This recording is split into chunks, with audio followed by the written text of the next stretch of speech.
Um, a big issue that we've been facing for the past, oh, well, really since KIV got reelected, is education and how some of our scores, have been sort of lacking.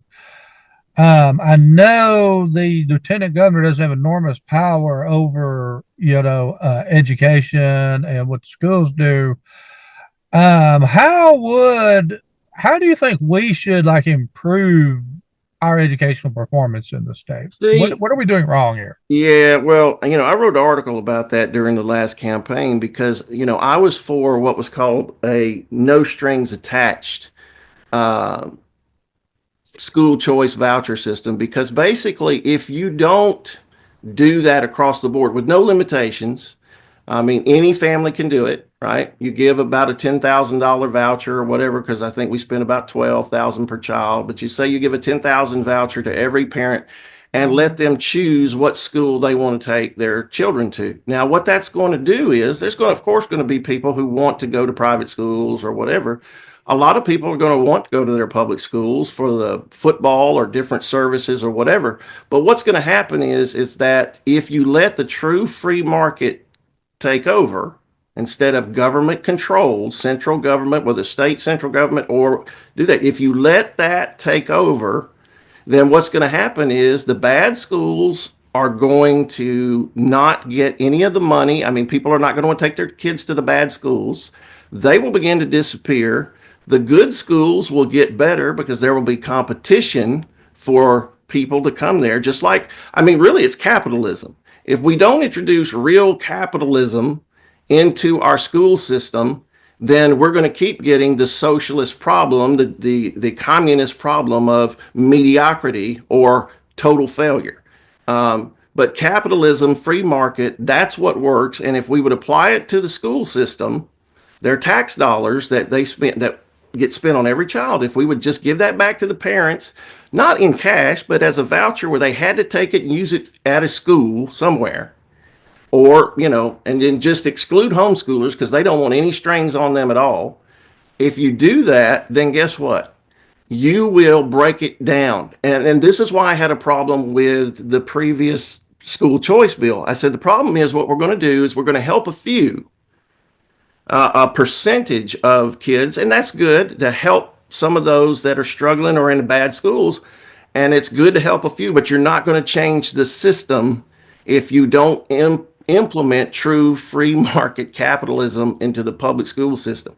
Now, AEA and NEA and everybody, they're terrified of that. And they try to fight and pull strings because they say if you do that, you're going to destroy public education. No, what you're going to do is truly privatize it to the point you're going to destroy the socialist grip, the communist grip on our education system, and the free market will take over. And the free market always does things always better than government controlled things. It's just a fact. I mean, so I say the school choice bill did not go far enough. It implemented new government. And I had a plan where I talked about all you need. We could get rid of the state board of education. You wouldn't even need it. You would let there still be county boards, but let those boards be parents. Those board members would have to be parents who have children in the school. They would elect their chairman of the board, and they would be a part of hiring and firing of teachers and administrators. And but it'd have to be parents in that school, and that way you ensure parent involvement, you ensure accountability, and you get rid of a lot of the bureaucracy and red tape. And look at the money. Think about 67 county. Think about this. They just wanted to give a raise to the state superintendent when we are still at the bottom. And I just marvel at the nonsense. But that's if you want to look at communism and socialism in our country, it's our public school system. Dean, shouldn't we have some kind of uniformity though? Because if we turn everything back over to, say, individual counties and cities, what's to stop some rogue, you know, county like, say, I know this is probably not in Alabama, but like up on, what is it? God, the county in Michigan where it's over, where it's predominantly Muslim now. I mean, would you be okay if the money went back and, like we had a county there that was teaching that? Would that be okay? Well, again, we're a country of freedom of religion. And so I would be fine with that. But see, again, that's not going to be a majority of Americans in any state. That's going to be a small minority there. Um, but if they're citizens here and they're paying taxes here, then they should have the same right as me or you or anybody else. We shouldn't discriminate because of their religion. Um, and trust you me, I'm not pro Islam at all. I know what there's Muslims that are peaceful Muslims that don't follow the teachings of Muhammad to their extreme.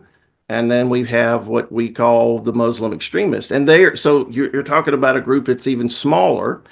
But here's the thing, in a free market system, if not enough parents send their kids to that school, then that school is going to fail and it's going to go away. Well, are we not leaving, like what we're talking about with capitalism, and I guess the cream of the crop or cream of the crop rising is, are we not leaving some children behind by doing this though? No, here's the beautiful thing. Think about if we got rid of a bunch of the red tape and a bunch of the budget that we wouldn't have to say, you give $10,000 instead of paying 12, you're saving $2,000 per child. You Mm-hmm. keep the special ed programs. You keep all of that. I mean, I know people who, they have their master's and doctorate degrees in special education or orthopedic impaired, things of that nature. You keep that going by the money you're going to save by doing this. And see, here's the thing. Let's just say we spend 12, it may be 13,000 now. I hadn't looked at the latest numbers, but let's say you give 8 or whatever, you're still saving, Mm-hmm. you could save 5,000 per child and still fund all that very easily. One last one. I'll quit that, Brandon. So you fully support turning the Department of Education back to the states. I mean, I think Oh that's yeah. one of the greatest things President Trump has done is taking away that bureaucracy there. Yeah, that thing's useless. Yeah. It's only been a point of trying to control and really not just control. Everything needs a certain amount of control, but it's been a place where indoctrination and also too obscenity. I mean, just pornography, things that came down through Obama's Common Core curriculum that was mandated down through from the federal government. I mean, there was books that they were having our kids read that was absolute perversion. I looked in it, some Yeah. promoting rape, promoting pedophilia, incest, all kinds of things. And I mean, it's just like, I don't want my child. One reason I never I've got a 15-year-old. I've got two that are in their 20s, about to be 30. They never set foot in public school. They never went one day. And the reason I said they're not going is because I wasn't going to allow them to be indoctrinated with perversion and with communism. And that's what got hold of our education system a long time ago. And it was the Soviet Union's plan to do that. And they implemented it over many years. I mean, uh, the guys that have come out that defected from over there said that, yeah, that was their plan. And they succeeded. They succeeded in getting into our universities, and then they got into our public school system via the federal government.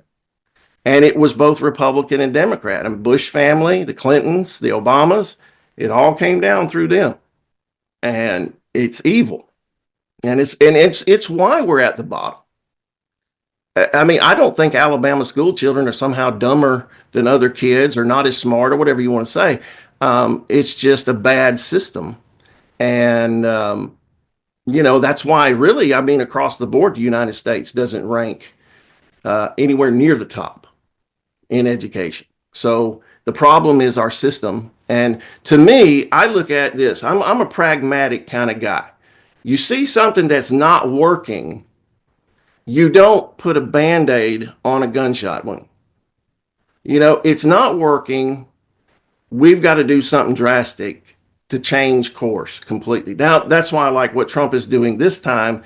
He's taking drastic measures to change some institutions that have been getting away with theft and murder and everything else you can imagine, like USAID. I mean, I never thought in my lifetime I would see somebody tackle an institution like that was so corrupt and take it down. So I see the public school system as a problem, as an indoctrination factory, as a failure. Therefore, we need something radically different if we're going to be better.